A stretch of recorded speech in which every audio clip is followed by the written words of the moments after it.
pengaduan dan informasi-informasi yang masuk ke LBH Jakarta. Pada hari ini LBH Jakarta mengirimkan somasi terbuka kepada seluruh sekolah-sekolah baik SD, SMP maupun SMA negeri yang ada di Provinsi Daerah Istimewa Yogyakarta.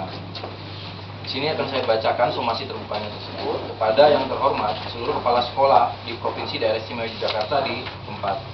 Dengan hormat, sehubungan dengan adanya pengaduan pada tanggal 14 Juli 2010 yang dilakukan oleh perwakilan orang tua murid dari beberapa sekolah negeri yang ada di Provinsi Daerah Istimewa Yogyakarta, dan kemudian juga dari beberapa komunitas masyarakat peduli pendidikan di kantor LBH Jakarta mengenai adanya indikasi pungutan liar oleh sekolah.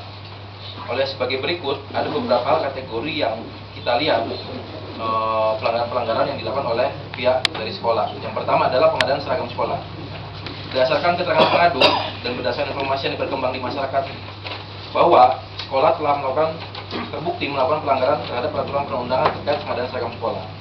Bahwa menurut keterangan pengadu ataupun klien kami, bentuk-bentuk pelanggaran tersebut adalah antara lain siswa diwajibkan membeli seragam sekolah yang disediakan oleh pihak sekolah, dan kalaupun orang tua ingin membeli seragam di luar sekolah, maka seragam yang dibelinya diwajibkan dengan jenis bahan dan model yang sama dengan yang disediakan oleh pihak sekolah. Bahwa menurut keterangan pengadu, harga seragam yang ditetapkan oleh pihak sekolah di Yogyakarta jauh melampaui harga di pasaran, dan hal tersebut memberatkan orang tua wali siswa, khususnya juga dari kalangan masyarakat ekonomi yang lemah. Bahwa berdasarkan Peraturan Menteri Pendidikan Nasional Nomor 19 Tahun 2007 tentang standar pengelolaan pendidikan oleh Satuan Pendidikan Dasar dan Menengah, pada lampiran poin 9 huruf J menyatakan bahwa melarang guru dan tenaga pendidikan secara perseorangan maupun kolektif untuk 1. Menjual buku pelajaran, seragam, bahan, pakaian sekolah, dan atau perangkat sekolah lainnya, baik secara langsung maupun tidak langsung kepada peserta didik. Nah, hal inilah yang sebenarnya menjadi salah satu landasan kita, karena beberapa dalih sekolah sebagian itu mengatakan bahwa mereka tidak menjual kepada wali murid, namun ada koperasi sekolah yang menjual, gitu, koperasi yang ada di sekolah. Nah, itu beberapa dalih dari beberapa sekolah tertentu.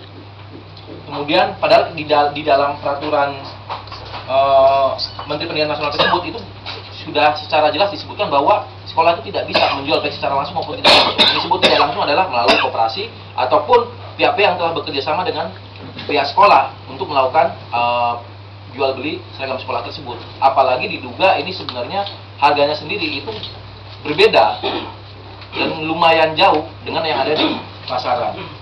Kemudian yang kedua adalah memungut biaya dalam memberikan bimbingan belajar kepada peserta didik. C. Memungut biaya dari peserta didik baik secara langsung maupun tidak langsung yang bertentangan dengan peraturan perundang-undangan. D. Melakukan sesuatu baik secara langsung maupun tidak langsung yang mencederai integritas hasil ujian sekolah dan ujian nasional. Itu yang pertama. Yang kedua, pungutan registrasi dan registrasi. Bahwa menurut keterangan dari klien kami atau pengadu, berdasarkan informasi yang berkembang, pengalaman para pengadu sebagai orang tua siswa juga diwajibkan untuk membayarkan sejumlah uang ketika pendaftaran siswa baru atau registrasi, maupun ketika anak para pengadu akan naik kelas jenjang berikutnya atau registrasi. Bahwa menurut keterangan pengadu, pungutan ketika registrasi maupun registrasi meliputi iuran untuk berbagai macam kegiatan, antara lain iuran OSIS, iuran ulang tahun sekolah, iuran untuk buka tahun, pengembangan koperasi, pengembangan perpustakaan sekolah, dan lain-lain yang besaran biayanya sangat memberatkan orang tua wali siswa. Bahwa menurut keterangan pengadu, pungutan yang dibebankan oleh sekolah kepada orang tua wali murid ketika proses registrasi dan registrasi adalah ditujukan sebagai pendapatan sekolah yang sebenarnya dilarang oleh peraturan perundang-undangan. Bahwa berdasarkan pasal 52 huruf E dan J Peraturan Pemerintah RI Nomor 48 Tahun 2008 tentang pendanaan pendidikan secara tegas mengatur bahwa pungutan oleh satuan pendidikan dalam rangka memenuhi tanggung jawab peserta didik dan orang tua walinya tidak dipungut dari peserta didik atau orang tua walinya yang tidak mampu secara ekonomis, dan tidak dialokasikan baik secara langsung maupun tidak langsung untuk kesejahteraan anggota komite sekolah atau lembaga representasi pemangku kepentingan satuan pendidikan.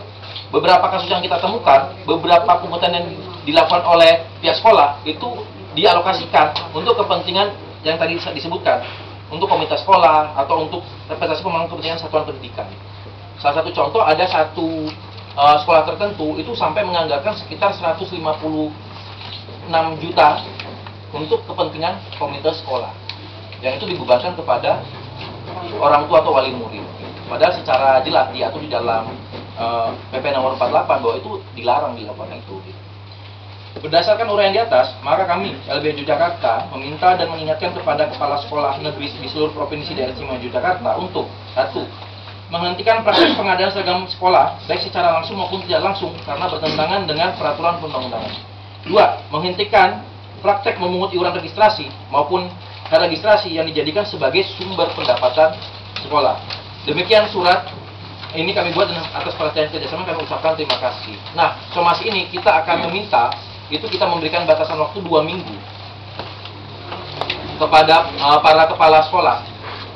Sehingga apabila kami masih menemukan ataupun dari wakil orang tua murid yang masih mengadu bahwa itu masih tetap dilakukan, kita akan melanjutkan dengan upaya-upaya hukum yang lainnya. Kita memberikan batasan 2 minggu. Dan apabila ada pihak-pihak sekolah yang sudah melakukan pengadaan seragam sekolah, kami meminta agar apalagi dengan harga yang tidak wajar, mengembalikan kepada orang tua murid sisa dan kelebihannya gitu ya, dari harga yang ada di pasaran. Barangkali itu dari somasi terbuka yang kita lakukan dari Lembaga Bank Hukum Jakarta. Harapan kita ke depan dalam 2 minggu ini pihak sekolah mampu tidak melakukan yang namanya tadi pengadaan seragam lagi, dan kedua adalah melakukan registrasi sebagai sumber pendapatan sekolah. Barangkali itu saja. Terima kasih. Assalamualaikum warahmatullahi wabarakatuh.